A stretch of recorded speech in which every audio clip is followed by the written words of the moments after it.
Hey guys, it's me Enzo Dog YT, and today I'm going to be showing you guys this phone lot that I got off of eBay recently. I'm sorry I haven't uploaded in a while. I've been really busy recently, but finally I'm getting around to being able to upload more videos soon. I'll have more time to film and everything, so expect more content shortly. But yeah, just for this video, I'm just going to be going over this phone lot I got off of eBay. It's of 9 phones. Well, technically, this is just a housing. This iPhone 6 down here is just a iPhone 6 housing, but I'll get back to that later. But yeah, so it's 8 or 9 phones if you count this as a phone. It's 9, but if you exclude it, it's 8. But anyway, pretty decent lot. I believe it was $25. So for $25, it's a pretty decent lot. Especially with some of the phones in it. So yeah, I'll get started with this. This is the Nokia 5120i. I'm not sure what carrier this is on. I believe it's on Singular, if I'm not mistaken, because the other 5120i that I had that no longer works was on Singular, so I'm assuming this is also on Singular. I don't think it works anymore because I've tried charging it multiple times and it will not come on. So even though it's in very good cosmetic condition, so maybe the battery is just bad. I don't know, but maybe I'll get another battery down the road, see if that's it. Might just have a bad battery, but could be the phone. I'm not really sure, but I'll try and get it working down the road if I can. Next up, here is a Blackberry Curve 8830, I believe. Sorry, I'm not too sure on the model number. Yes, it's a Blackberry Curve 8830 on Verizon. This is one of the Verizon World phones that had like a SIM card in it that would work on Vodafone's network in Europe. If you travel to Europe, you could use your Verizon device if it was a World phone on Vodafone service. So yeah.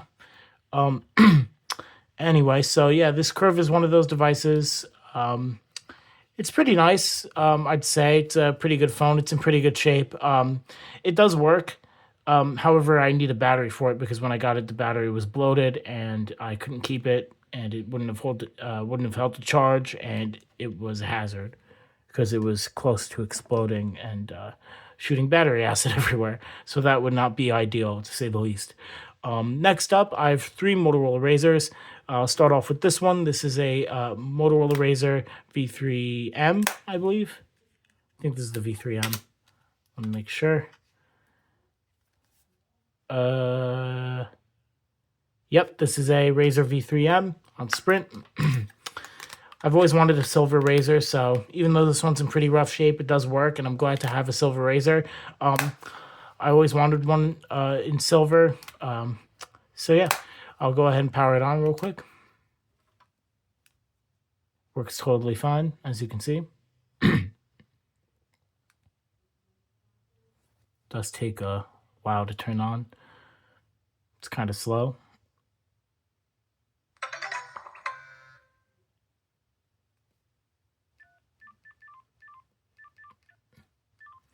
So yeah, it's pretty decent shape. It's a little beat up on the back, but the rest of it's fine, and it does work totally fine, as you can see.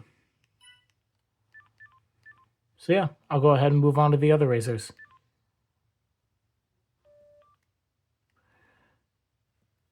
I'm very glad to have more than one Razr. I have my pink Razr V3 on T-Mobile, but I've always wanted Razrs on different carriers and like different variants. So I'm glad to have a variety of Razrs now, as you can tell by the ones I'm going to show next.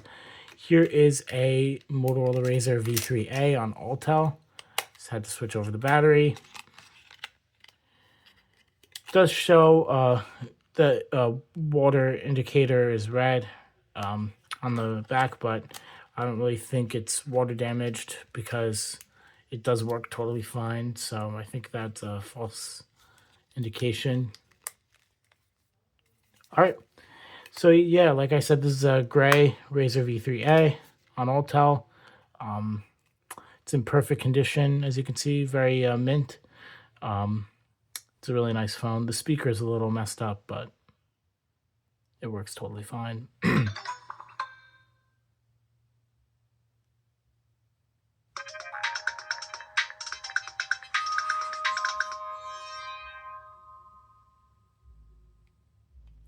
This is the one of the only devices on Altel that I have in the collection at the moment. Works totally fine. It's in mint condition. And yeah, it's a pretty good phone.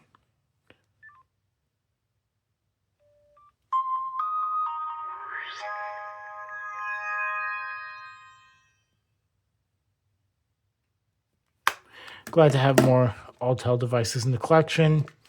Here is my favorite out of this lot, as you can tell, and probably my favorite phone in my collection at the moment out of all of them. This is a Motorola Razr V3i Dolce & Gabbana edition on T-Mobile. And yeah, this thing, I've always wanted a Razr V3i, especially the Dolce & Gabbana edition of it. So I'm very glad to have this phone, and it works totally fine, as you will see. This thing's in like mint condition, barely ever used by its previous owner. And yeah, it's very mint.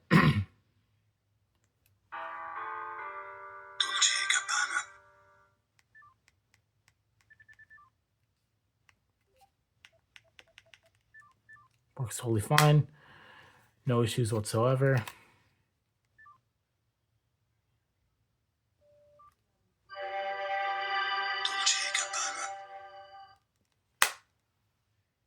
All right. Here is a Sonim phone on AT&T. Not sure on the model, and this is currently untested. I do not know at all if it works or not because I don't have the charger for it at the moment, but I would like to get a charger for it and then be able to test it and see if it works. If it does, I'll make more videos of it, and if not, then I'll just maybe drop test it or something in the future. I'm not sure. Not much to say about it at the moment because I don't know if it works and I don't really know much about that phone. So, I'll revisit it another day.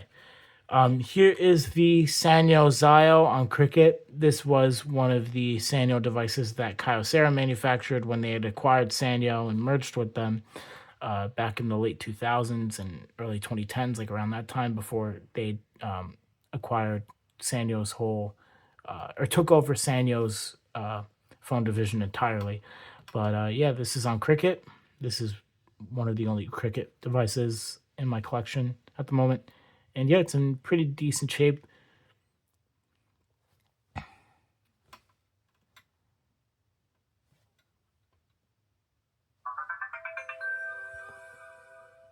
Like these older Android devices from this time.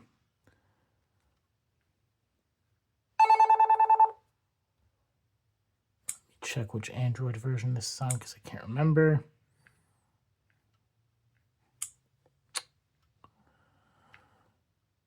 Screen's a little messed up. It's on Android 2.2.1 Froyo. Oh yeah. Doesn't have the Easter egg. So yeah, it works totally fine.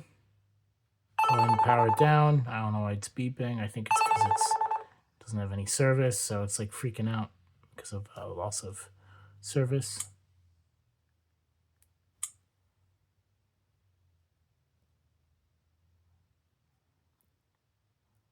But yeah, not much to say about it. Just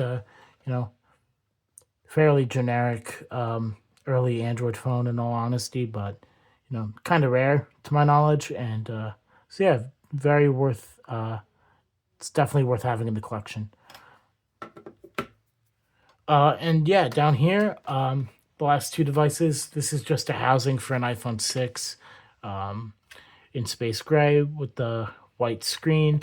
I thought that this was a iPhone that was fully intact with all of its internals, but when I took it apart, I realized that it was just the screen, and this one's a bit cracked actually. I might keep it just in case if I don't shatter it while pulling it apart right now, but well, good thing I didn't. But as you can see, there's no board or battery or anything. It's just like some of the interior parts, and yeah, the screen and the back and the home button, which doesn't even work. So just a housing basically. And over here is a iPhone 6 in space gray with the black screen, and this one, it seems to be pretty much intact. except the screen is just shattered, so it needs a new screen. And yeah, but the home button works, and yeah, the rest of it works. I don't know if it like turns on. Well, the rest of it's intact, I should say. I don't know if it works. I haven't tested it out yet, but yeah, hopefully it's in, hopefully it'll work. So yeah, guys, that's pretty much it for this video. I hope you guys enjoyed looking at this phone lot. Stay tuned for more, and I'll see you guys soon. Bye.